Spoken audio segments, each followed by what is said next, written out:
Good evening, Southeast Texas. We've got an update on Tropical Storm Ida, the very latest, as we track it into the Gulf of Mexico. Coming up on Facebook in just a few minutes. Stay with us.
Good evening, Southeast Texas. Hope you and your family are doing well. Thanks so much for joining us. We're going to give it a couple minutes here, maybe just a minute for everybody to catch up, and we'll be also taking your questions. Right now, with current track over in towards Louisiana, some 225 miles to our east at landfall. Not going to see much of an effect here in Southeast Texas, what I believe. Even if this storm was to head towards Lafayette, I don't think we'd see too much in the way of weather. Regardless, I think it'll be a Cat 3, maybe stronger as it makes landfall, probably a Cat 3. And again, we'll be taking your questions. This is the very latest. This is a new 7 p.m. advisory. Winds are at 40, so no changes. Still moving northwest at 13. It's about 115 miles to the west-southwest of Jamaica, and it is heading towards the Gulf of Mexico. As you can see, most of the convection is towards the east of the center of circulation. Headed towards the Cayman Islands, and also warnings are in effect for the western tip of Cuba. So again, it's the southeastern U.S. high that is going to dictate where this ends up. It's the main steering mechanism for Ida, which is right there. And the high is expected to strengthen through Saturday. So that will tend to push this more of a west-northwest or northwest course. Storms don't want to move in or don't move into high pressure. Notice the high. Now watch how it weakens and contracts. That allows the storm Sunday to pull north on the outer periphery of this high. So a couple big turns, certainly one big turn as it heads into eastern Louisiana. Now, all this could change coming up with the new modeling. We won't get that until later this evening. All the data that the hurricane hunters basically took, all the readings, they basically drop what are called dropsondes. And if you have your home weather station, if you will, it is basically on a parachute, and it falls from 10,000 feet down to the ground. It's measuring temperature, pressure, wind speed, wind direction, all that data. So there's no data coming into the Gulf of Mexico or Caribbean. There's buoys, but you need more data. They're very spread out. So they go over, fly into the storm, the hurricane hunters, and they're dropping numerous dropsondes basically. So it picks up all that data, and it's all going to go into the forecast model. So we may see some shifts as far as where this storm will eventually end up. But I don't think it's going to be that much of a shift to the west. You'll see why here in just a second. Here's the computer modeling. This is the latest. It does not include the data from the hurricane hunters. But again, moving generally off towards the northwest. Then the big turn comes. Look at all that. Off to the north. Okay, we've got a couple off to the southwest. Those are outliers. We discount those. You look at where most of them are, and there it is, Louisiana. We told you this last night, that this shift was occurring and that it would possibly go off to the east. Now, with the new data, there could be some minor shifts west or east, so we'll have to watch that later tonight, and a lot could change. But right now, I'm feeling pretty good about this. My confidence is good. Water temperatures out there are exceedingly warm. A lot of heat energy. This is one of the reasons why I think it could become a major hurricane. Water temperatures 87, 88, 89 out there in Louisiana coastal water. So there's a lot of heat energy for these showers and thunderstorms associated with Ida to work with.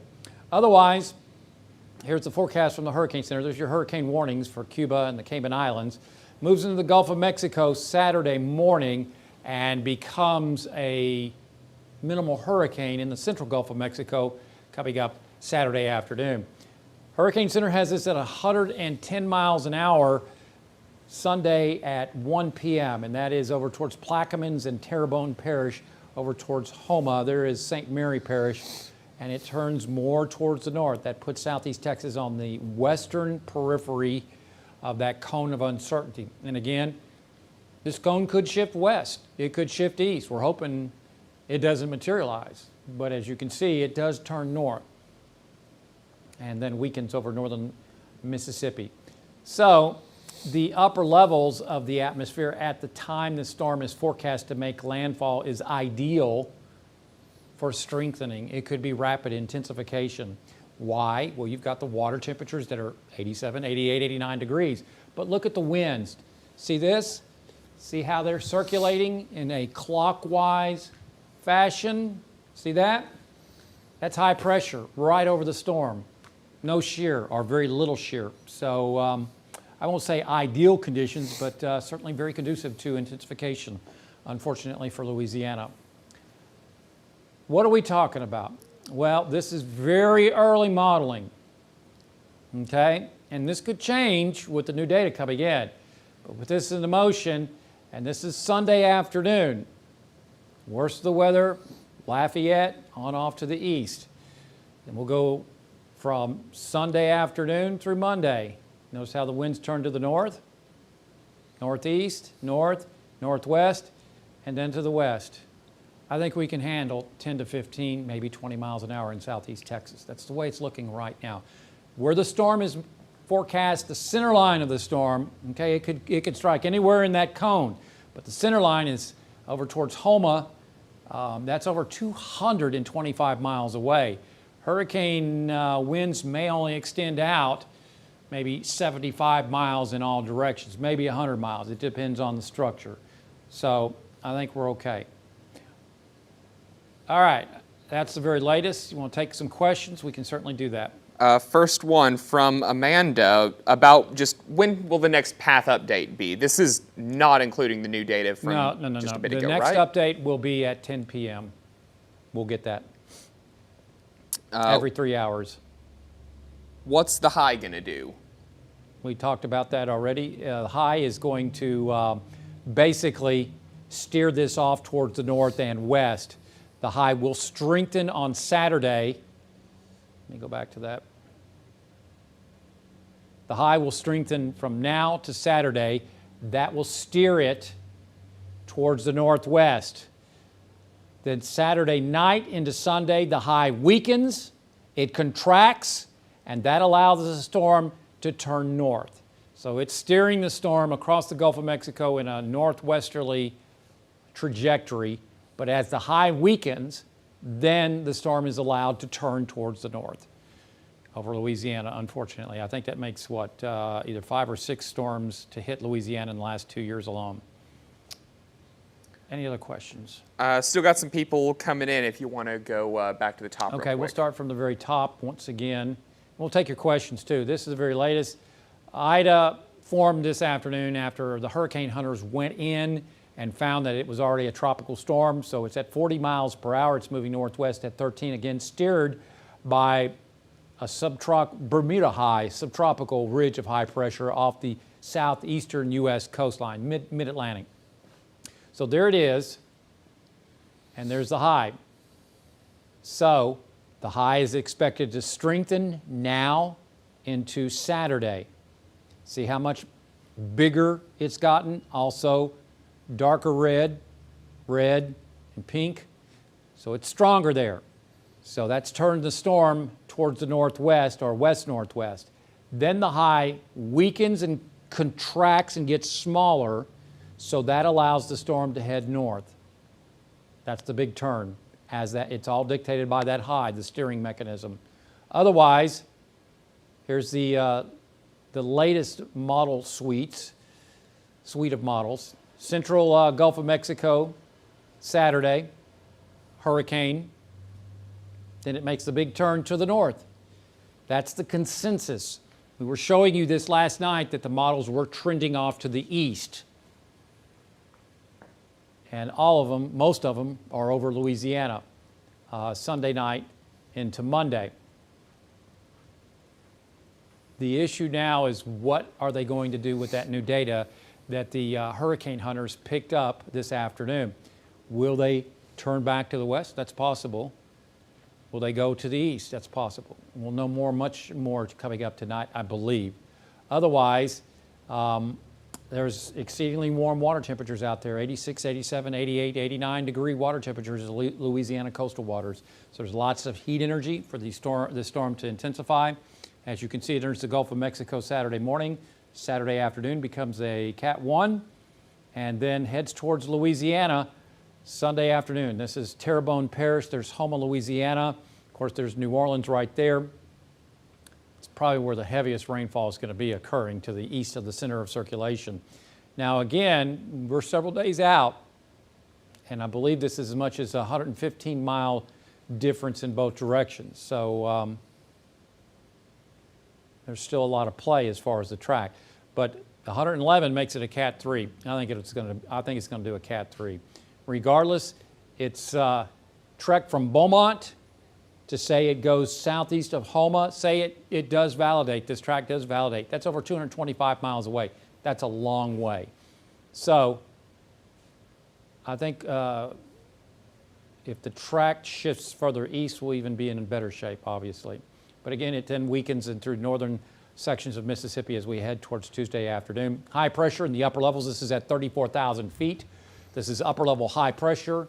That means, well, it's just not a good situation. Could be rapid intensification. Now this is, again, the wind gusts Monday and into Tuesday. So here we are Monday or Sunday afternoon. Winds at around 15, maybe 20 miles an hour. Worst of the weather Sunday night, and there's Monday as the winds become more northwesterly. So 15, maybe 20 miles an hour is what we're looking at this point. Any other questions? We have several viewers right now who are from Orange and off in the in that side of the district. What are their effects that they're going to look at? Because they're closer to where this looks like it might land. Right now, limited. 15, maybe 20 mile per hour winds. As long as the track does not shift and it behaves and goes in where we think it is. If it goes in towards Terrebonne Parish, limited effects, 15 mile per hour winds. And if you see my extended forecast, Sunday and Monday, we're on the western side. You don't see much as far as rainfall. Delta was a different situation. It was a lot closer. It hit over into Cameron Parish, and we had what was called an asymmetric circulation that brought the strongest winds actually on the west side. Those are hard to forecast. And even if it was an asymmetric storm, it's too far away for it to produce hurricane force winds in southeast Texas at this point. Our good friend Eric Brill saying, ask about the wind field of hurricanes. What are some general approximations of hurricane force wind fields and tropical storm 75, wind fields? 100 miles wide. That's what I'd go with right now. Maybe even less than that. So, you know, it's just not going to reach us as long as it goes in over towards Terrebonne Parish. It all depends on the forecast, the width of the storm.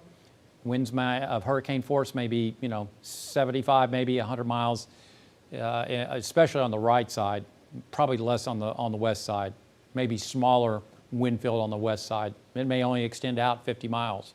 Tropical storm force winds will be further than that. It depends on the structure. It's hard to tell at this point how big the storm will be, but as you saw on that loop I just showed you, we don't even see tropical storm force winds in southeast Texas or southwest Louisiana. It's all east of us. These are the wind gusts off the GFS model. And as you can see, 15, maybe 20 mile per hour winds. Even in orange, southwest Louisiana, pretty good shape at this point. As long, again, the caveat, as long as it goes over into southeastern Louisiana, over towards Houma or, Terrebonne Parish. That's the big grub. It's got to do that. It comes farther west, and we got stronger winds, obviously. Any other questions? Do we have any data on potential storm surge? Not on this side. Don't worry about that.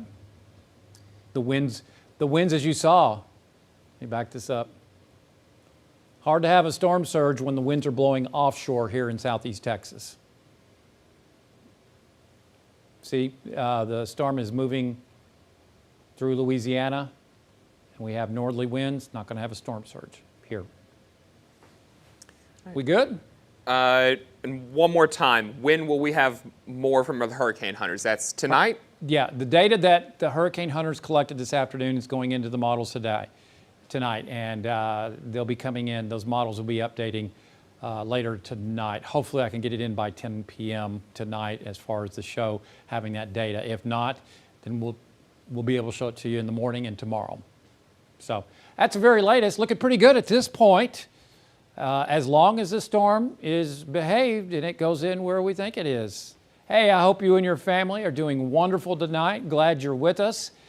And we'll have more coming up tonight on 12 News at 10 p.m. Thanks so much for joining us on this very special Facebook and YouTube update. Have a good night.